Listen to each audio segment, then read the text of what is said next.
Halo teman-teman, balik lagi ke channel Unbox Indonesia bareng gue Adrian. Akhir-akhir ini, Gunung Anak Krakatau aktivitasnya sangat mengkhawatirkan. Nah, kali ini tim Unbox Indonesia sudah berhasil merangkum informasi mengenai Anak Krakatau untuk kalian.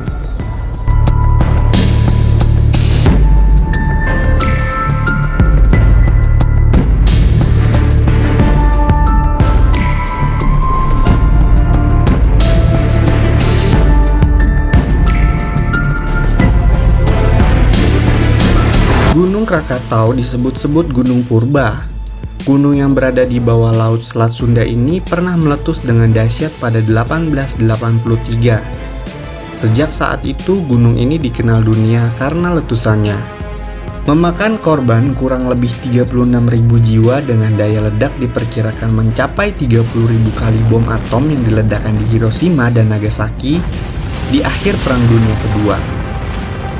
Ledakan Krakatau ini sebenarnya masih kalah dibandingkan dengan letusan Gunung Toba dan Gunung Tambora di Indonesia, Gunung berapi Taupo di Selandia Baru, dan Gunung Katmai di Alaska. Namun gunung-gunung tersebut meletus jauh pada masa ketika populasi manusia masih sangat sedikit. Sementara Gunung Krakatau meletus pada saat era modern dimulai dan populasi manusia sudah cukup padat. Awal modernisasi ilmu sains dan teknologi telah berkembang, telegraf sudah ditemukan, dan kabel bawah laut sudah dipasang. Dengan demikian, dapat dikatakan bahwa saat itu letusan ini menjadi satu-satunya letusan gunung api yang paling besar dan paling mematikan di era modern sepanjang peradaban manusia. Melihat kawasan Gunung Krakatau di Selat Sunda, para ahli memperkirakan bahwa pada masa purba terdapat gunung yang sangat besar di Selat Sunda, yang akhirnya meletus dahsyat dan menyisakan sebuah kaldera atau kawah besar yang disebut Gunung Krakatau Purba. Merupakan induk dari Gunung Krakatau yang meletus pada 1883, gunung ini disusun dari bebatuan andesitik. Letusan Krakatau Purba diperkirakan pada tahun 416 Masehi. Mungkin dapat ditafsirkan dari kitab Pendalangan Pusaka Raja Purwa yang berbunyi, ada suara guntur yang menggelegar berasal dari Gunung Batuara. Ada pula goncangan bumi yang menakutkan. Kegelapan total, petir dan kilat. Kemudian datanglah badai angin dan hujan yang mengerikan, dan seluruh badai menggelapkan seluruh dunia. Sebuah banjir besar datang dari Gunung Batuara dan mengalir ke timur menuju Gunung Kamula. Ketika air menenggelamkannya, Pulau Jawa terpisah menjadi dua, menciptakan Pulau Sumatera.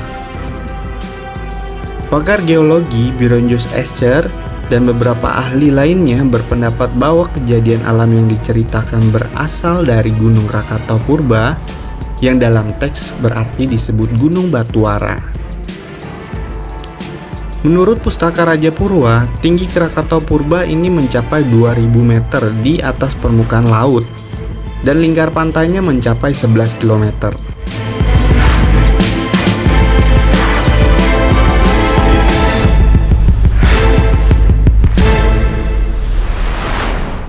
Berikut 3 informasi mengenai Gunung Krakatau yang akhirnya melahirkan Gunung Anak Krakatau.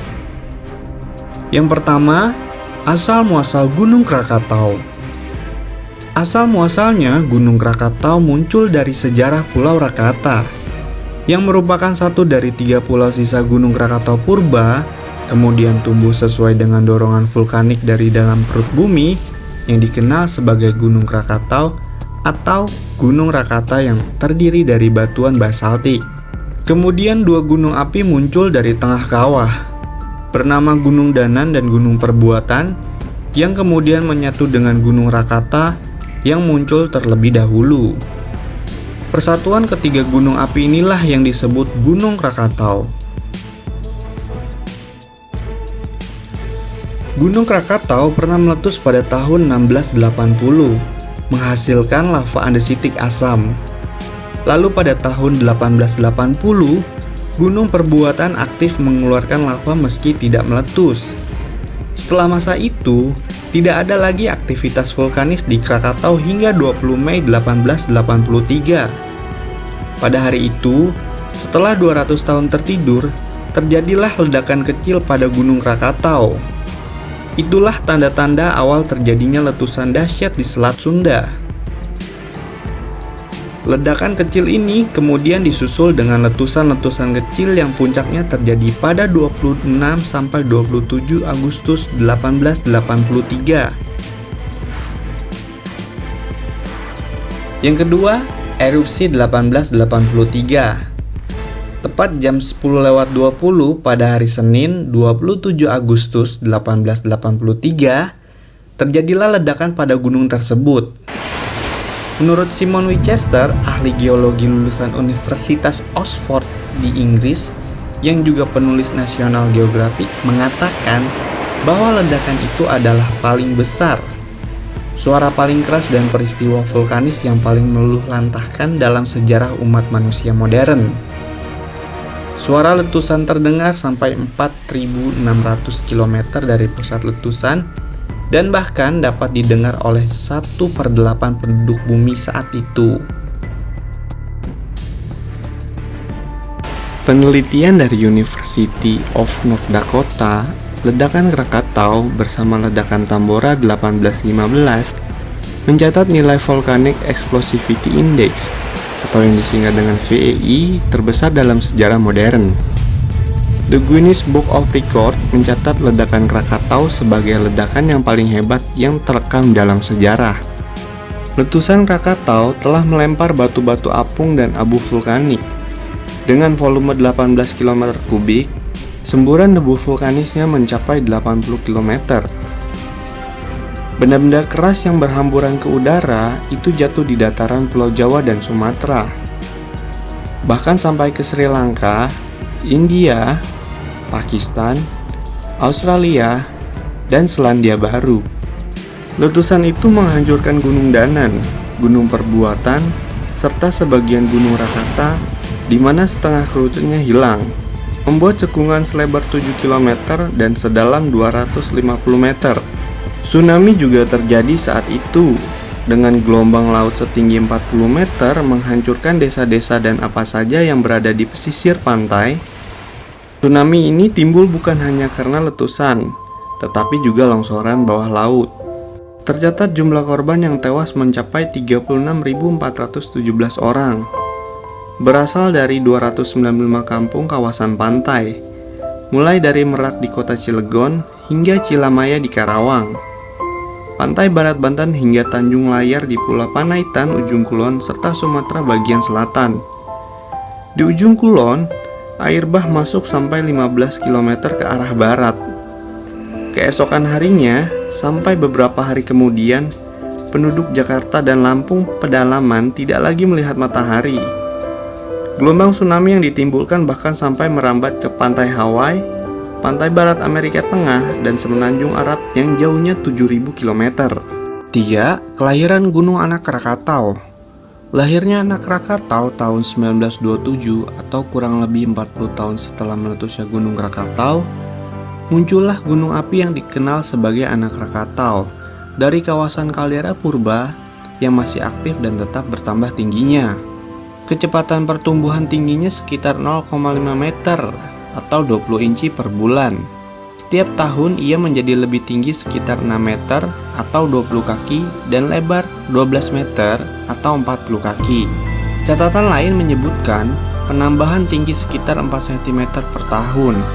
Dan jika dihitung, maka dalam 25 tahun penambahan tinggi Anak Krakatau mencapai 190 meter atau 7.500 inci atau 500 kaki, lebih tinggi dari 25 tahun sebelumnya. Penyebab tingginya gunung ini disebabkan oleh material yang keluar dari perut gunung itu sendiri. Saat ini ketinggian Anak Krakatau mencapai 230 meter di atas permukaan laut. Sementara Gunung Krakatau sebelumnya memiliki tinggi 813 meter dari permukaan laut.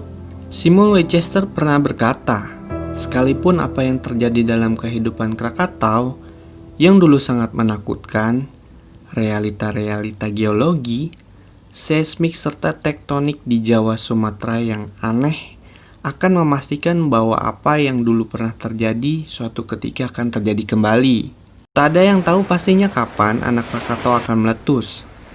Beberapa ahli geologi memprediksi letusan ini akan terjadi antara 2015 sampai 2083. Namun pengaruh dari gempa di dasar Samudra Hindia pada 26 Desember 2004 juga tidak bisa diabaikan.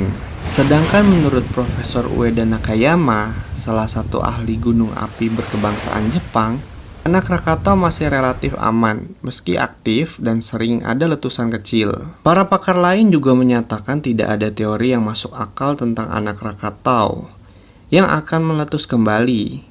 Kalaupun ada, minimal 3 abad lagi atau sesudah 2325 Masehi. Namun yang jelas, angka korban yang ditimbulkan lebih dahsyat dari letusan sebelumnya. Tidak ada yang tahu pastinya kapan peristiwa itu akan terulang kembali. Semoga saja peristiwa pilu itu tidak akan terulang seperti apa yang sudah diprediksikan. Manusia boleh mengira-ngira, tapi kuasa dan takdir Tuhanlah yang menentukan. Kita berdoa agar esok dan seterusnya bumi pertiwi tetap dalam lindungan Tuhan Yang Maha Esa. Dan itulah sejarah gunung api purba di Selat Sunda.